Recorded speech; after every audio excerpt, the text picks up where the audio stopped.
Salam dan damai sejahtera Tuhan beserta kita semua, para Bapak Ibu, Saudara-saudari dimanapun berada.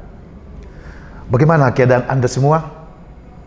Semoga sehat selalu dan senantiasa aman dan dalam perlindungan Tuhan. Saudara-saudari yang terkasih, saya dari Biro Pastoral Keuskupan Sibolga hadir kembali untuk melanjutkan bincang-bincang kita minggu yang lalu dengan pendalaman dan perkenalan kitab suci lewat tema BKSN tahun 2021 ini. Sebelumnya kita awali dulu dengan doa. Dalam nama Bapa dan Putra dan Roh Kudus. Amin. Kami bersyukur kepadamu ya Tuhan atas penyertaan-Mu dalam setiap peristiwa hidup kami. Engkau memberikan semangat kepada kami supaya kami tidak takut dan tidak bingung dalam menghadapi situasi kami saat ini. Dampingilah kami senantiasa ya Tuhan, agar kami mampu melalui gelombang-gelombang hidup kami dalam kehidupan setiap hari. Sebab Engkaulah Tuhan yang berkuasa kini dan sepanjang segala masa. Amin. Saudara-saudari yang terkasih dalam Kristus, bulan kitab suci nasional tahun 2021 mengangkat tema Yesus sahabat seperjalanan kita. Tema ini dipilih untuk menyapa situasi konkret dan aktual dunia kita saat ini yang tengah dilanda pandemi COVID-19. Pandemi ini telah melumpuhkan segala aktivitas serta melahirkan kekacauan, ketakutan, kecemasan, depresi, frustrasi, kebingungan, dan lain sebagainya. Semua orang terdampak tanpa pandang bulu, mulai dari yang masih kanak-kanak sampai yang berusia lanjut. Mulai dari yang miskin sampai yang kaya, dan dari yang tersingkir sampai ke yang berkuasa. Berhadapan dengan dampak buruk pandemi COVID-19 ini, kita perlu merenungkan sosok Yesus sebagai sahabat yang datang mendekati, mengulurkan tangan, dan menolong kita yang berseru kepadanya.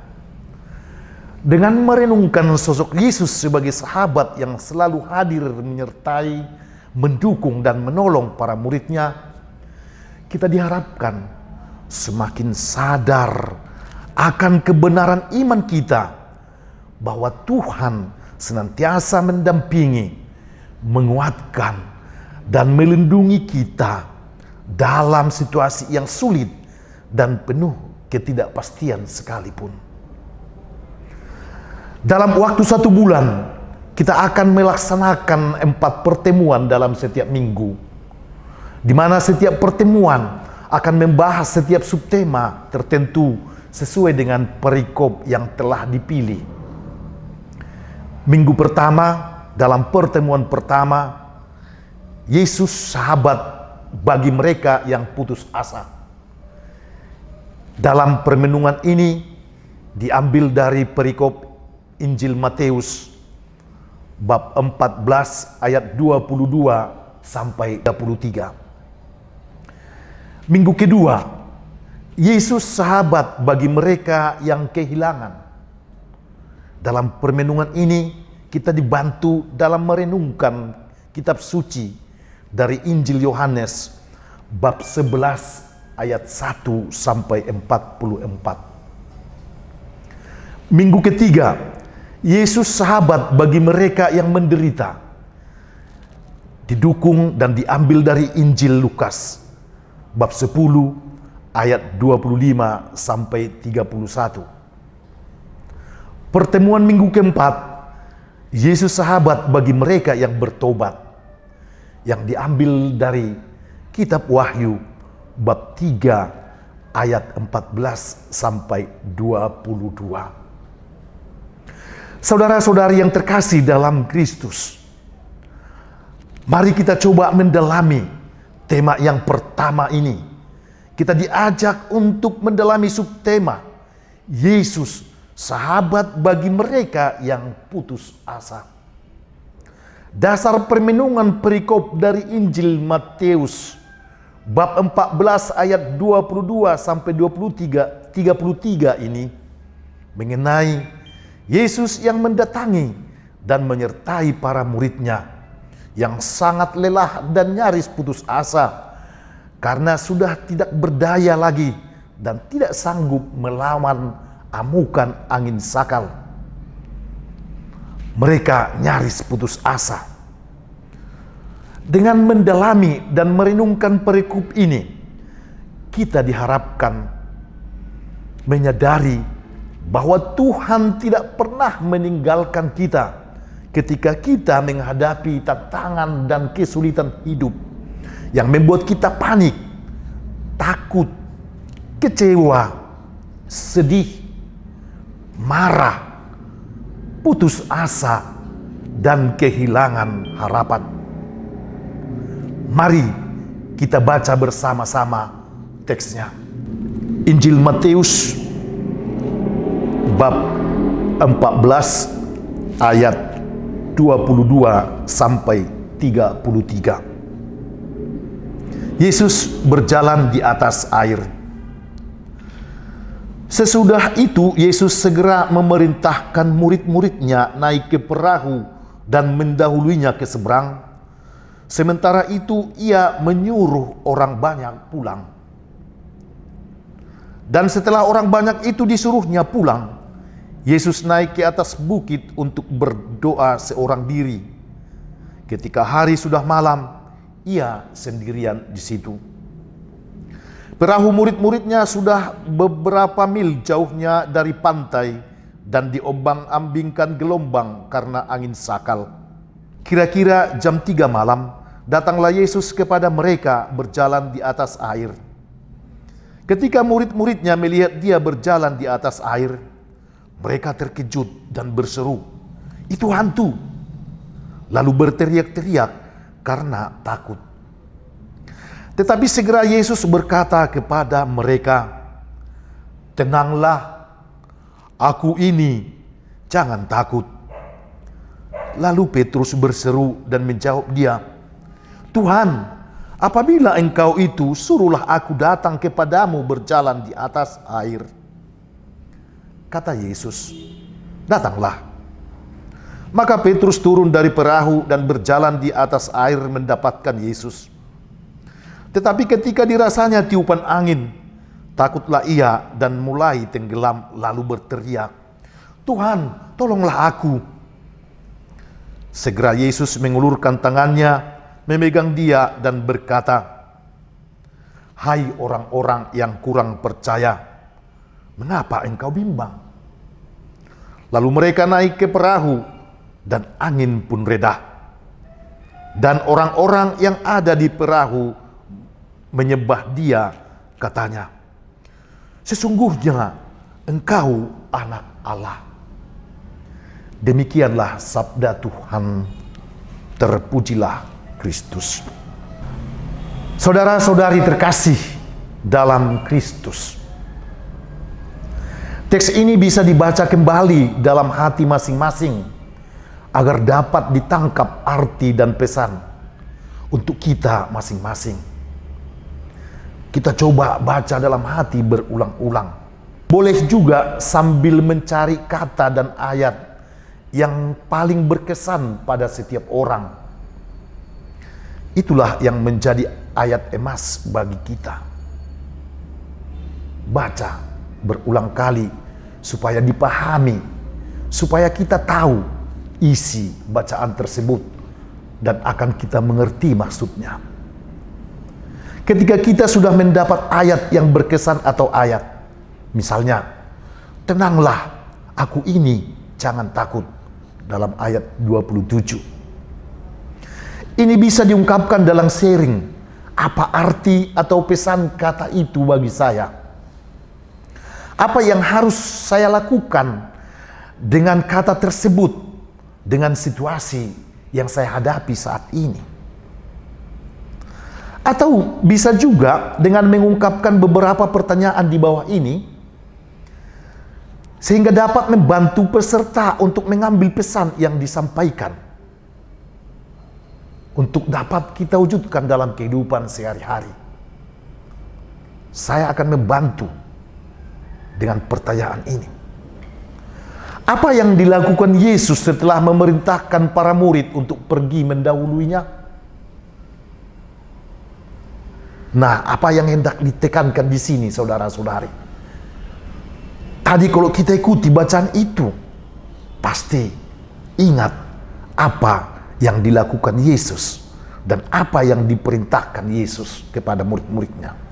Misalnya dapat kita lihat lagi ayat 23. Hal ini dimaksudkan juga agar kita dapat mengetahui isi bacaan tersebut. Ketika kita membaca, tidak hanya membaca selepas begitu saja, tapi pasti ada kata-kata dan sabda yang kita ingat. Apa yang hendak ditekankan di sini melalui pertanyaan ini? Yakni, penginjil Matius mengisahkan Yesus naik ke sebuah bukit untuk berdoa setelah berbuat mujizat memberi makan 5.000 orang banyaknya, yang diberi dari 5 roti dan 2 ikan. Dari Injil Matius bab 14 ayat 13 sampai 21. Berarti sebelum perikop ini, peristiwa itu. Di bukit yang terletak di sekitar Danau Galilea itu, Yesus berdoa seorang diri sepanjang malam. Dalam perjanjian lama, bukit atau gunung merupakan tempat favorit bagi tokoh-tokoh besar dalam sejarah Israel untuk berdoa. Misalnya Musa dalam Keluaran 19 ayat 2 sampai 4. Bisa dibaca itu. Juga Elia dalam kitab pertama Raja-Raja bab 19 yang berdoa di Gunung Sinai atau Horeb. Nah, saudara-saudari, dalam Injil Matius, gunung adalah sebuah tempat untuk berjumpa secara pribadi dengan Allah. Maka Yesus berdoa untuk menjalin komunikasi, untuk menjumpai Bapanya yang menjadi sumber kekuatan dalam menjalankan misi perutusannya mewartakan sabda Allah. Yang kedua, apa yang membuat para murid panik? Dan apa yang dilakukan Yesus ketika murid-muridnya diombang-ambingkan gelombang tinggi karena angin sakal? Nah, kembali diingatkan kita soal bacaan tadi kan? Bisa kita lihat dalam ayat 24 sampai ayat 25. Bisa kita baca itu kembali. Supaya kita ingat betul benar sabda ini. Apa yang mau ditekankan di sini? Yakni, perhatian Yesus kemudian diarahkan kepada murid-muridnya. Mereka dilukiskan sedang panik karena diombang-ambingkan oleh gelombang angin sakal. Melihat murid-muridnya berada dalam situasi yang sulit dan tidak berdaya, Yesus mendatangi mereka dengan berjalan di atas air, lalu menyenangkan mereka. Yesus seperti seorang sahabat bagi mereka, dengan berjalan menuju mereka, mau menjumpai mereka, mau menyelamatkan mereka. Dia datang mendekati dan menolong mereka. Dia datang menjelang pagi, seperti yang sudah dilakukan oleh Allah sendiri ketika menuntun bangsa Israel dalam perjanjian lama dulu. Ini bisa kita lihat dan kita baca dalam Mazmur 46 ayat 6. Juga dalam kitab Nabi Yesaya bab 17 ayat 14. Yang ketiga, apa ya reaksi para murid melihat Yesus datang kepada mereka dengan berjalan di atas air? Dan bagaimana Yesus memperkenalkan dirinya? Saudara-saudari, kita diingatkan kembali untuk mengingat bacaan yang baru kita baca tadi.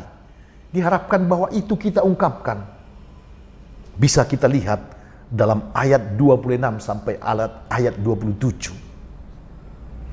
Yang mau ditekankan ialah Dengan berjalan di atas air, Yesus menunjukkan bahwa ia tidak takut dan tidak gentar terhadap keganasan alam.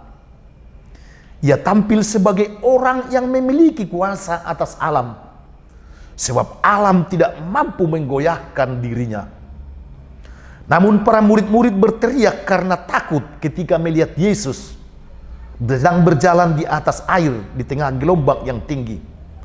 Mereka mengira sedang melihat hantu. Dalam suasana inilah Yesus memperkenalkan dirinya. Dia berkata, "Tenanglah, aku ini, jangan takut." Dengan mengatakan aku ini, atau dalam pengertian yang luas, aku beserta kalian, Yesus secara tidak langsung memberikan kekuatan bagi mereka yang sedang berada di dalam tengah badai. Ia hadir dan memberi mereka semangat untuk menghadapi badai tersebut.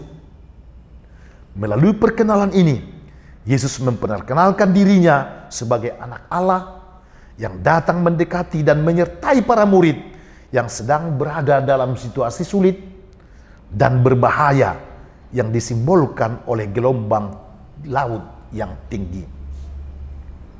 Saudara-saudari, yang keempat, apa tanggapan Petrus setelah Yesus memperkenalkan dirinya? Apa reaksi Petrus ketika hampir tenggelam? Lalu apa tanggapan Yesus? Nah, saudara-saudari perhatikan, pertanyaan ini juga mencoba merangsang kita untuk mengingat kembali bacaan tadi, ayat per ayat. Ini bisa kita lihat dalam ayat 28 sampai 23. Penekanannya ialah mau menanggapi perkenalan diri Yesus kepada Petrus yang mewakili pada murid dan berkata, "Tuhan, apabila Engkau itu, suruhlah aku datang kepadamu berjalan di atas air." Dalam ayat 28. Kata-kata ini menyiratkan keraguan-raguan Petrus, tetapi sekaligus juga mau mengungkapkan imannya. Yesus lalu menyuruh Petrus untuk datang, seolah-olah berpesan kepada dia, "Mari, datanglah kepadaku, pusatkan perhatianmu kepadaku, jangan ke hal-hal yang lain." Seperti menyiratkan kata-kata itu. Tetapi Petrus pun turun dari perahu dan berjalan di atas air untuk mendapatkan Yesus. Namun, ketika merasakan tiupan angin, ia menjadi panik, takut, dan mulai tenggelam. Berarti dia tidak mempusatkan diri lagi kepada pribadi Yesus. Dia lalu berseru minta tolong kepada Yesus, "Tuhan, tolonglah aku." Itu dapat kita lihat dalam ayat ke-30. Seruan minta tolong ini sebenarnya merupakan ungkapan iman di tengah ketakutan. Permohonan Petrus dikabulkan oleh Yesus. Yesus mengulurkan tangannya dan memegang dia supaya dia tidak semakin tenggelam. Tindakan mengulurkan tangan ini mengingatkan akan kepercayaan pemazmur kepada Allah yang membebaskan orang dari bencana. Ia menjangkau dari tempat tinggi, mengambil aku, menarik aku dari banjir. Dapat kita baca dari Mazmur 18 ayat 16. Atau ulurkan tanganmu dari tempat tinggi, kuduskanlah aku dan lepaskanlah aku dari banjir dan tangan-tangan orang asing. Dapat juga kita lihat dari Mazmur 144 ayat 7. Yang kelima, apa yang mendorong para murid menyembah Yesus sebagai anak Allah yang menyelamatkan? Saudara-saudari, bisa kita lihat dan baca kembali ayat 32 sampai 33. Pengalaman para murid di mana melihat Yesus berjalan di atas air, melihat Yesus memanggil Petrus untuk datang kepadanya dengan berjalan di atas air, melihat Yesus mengulurkan tangannya untuk menyelamatkan Petrus yang hampir tenggelam, dan melihat Yesus yang meredakan angin sakal. membuat mereka mengakui dan menyembah Yesus sebagai anak Allah. Dengar ungkapan ini, sesungguhnya engkau anak Allah, yang terdapat dalam ayat 33. Status Yesus sebagai anak Allah sebelumnya diwartakan oleh suara dari surga yang terdapat dalam Injil Matius bab 3 ayat 17. Demikian, lalu terdengarlah suara dari surga yang mengatakan, inilah anak yang kukasihi, kepadanya lah aku berkenan. Dan akan muncul lagi dalam perkataan Petrus, engkau adalah Mesias, anak Allah yang hidup, dalam Matius 16 ayat 16. Dapat juga kita lihat dalam Injil Matius bab 27 ayat 54. Sesungguhnya ia ini adalah anak Allah. Jadi, identitas Yesus sebagai anak Allah yang mengungkapkan kedekatan relasinya dengan Allah mendapat perhatian penting dalam Injil Matius ini. Saudara-saudari terkasih, dari sharing peserta dan dari penekanan serta peneguhan dengan penjelasan teks di atas, mungkin ada yang menyentuh hati dan menjadi pengalaman nyata dalam hidup kita sehari-hari. Bisa direnungkan dan diseringkan hal-hal berikut untuk membantu kita dalam melakukan tindakan nyata dalam kehidupan kita sehari-hari. Misalnya, apakah ada persoalan dan kesulitan hidup yang pernah menimpa diri kita, yang membuat iman kita, kepercayaan kita kepada Tuhan menjadi goyah? Ini bisa kita renungkan, kita refleksikan, lalu diseringkan.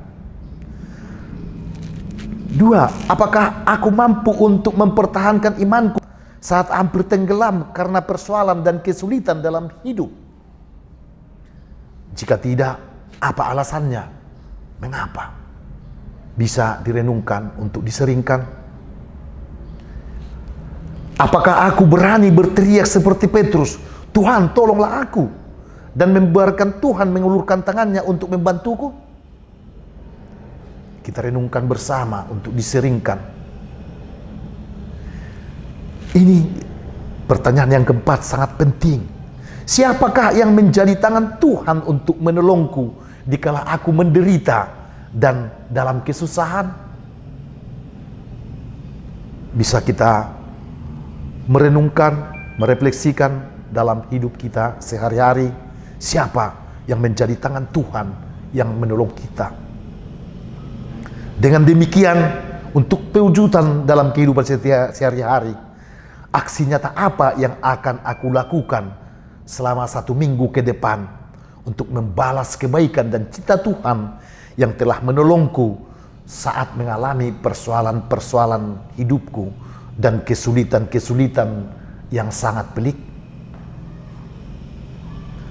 Saudara-saudari, inilah gagasan Injil Matius tentang Allah yang menyertai, tentang Tuhan yang menyertai kita, di mana Ia menekankan Allah beserta kita, yakni Immanuel. Allah dapat kita rasakan kehadirannya dalam peristiwa-peristiwa Yesus Kristus, melalui mujizat-mujizatnya, melalui kata-katanya, melalui ajaran dan teladan yang dibuat. Ini. Lalu, bagaimana Yesus kita alami kehadirannya dalam hidup kita? Di mana Yesus kita rasakan hadir? Yesus dapat kita rasakan kehadirannya di dalam diri gerejanya. Di mana ketika umat berkumpul memanjatkan doa dalam nama Yesus, seperti yang tertulis dalam Injil Matius bab 18 ayat 20, di mana ada 2-3 orang berkumpul atas namaku, di situ aku berada di tengah mereka. Ketika gereja menjalankan tugas perutusannya untuk mewartakan kabar baik kepada semua makhluk, disitulah Yesus hadir. Dan ini bisa kita baca juga dalam Injil Matius bab 28 ayat 19 sampai 20. Pergilah, jadikanlah semua bangsa muridku, titik-titik dan seterusnya. Aku menyertai kamu sampai akhir zaman. Melalui karya penyelamatan dan pewartaannya, gereja harus sungguh hadir dan terlibat di tengah dunia. Kita harus menjadi garam dan terang dunia, seperti yang tertulis dalam Injil Matius bab 5 ayat 13 sampai 14. Semoga pendalaman dan uraian ini berguna bagi kita, bagi umat seluruhnya, terutama bagi para fasilitator yang mau memandu pertemuan-pertemuan di komunitas basis. Sehingga tema BKSN tahun ini dapat kita rasakan, dapat kita wujudkan dalam permenungan kita setiap hari. Sampai jumpa pada pertemuan kedua minggu yang akan datang. Tuhan memberkati. Dalam nama Bapa dan Putra dan Roh Kudus. Amin. Terima kasih.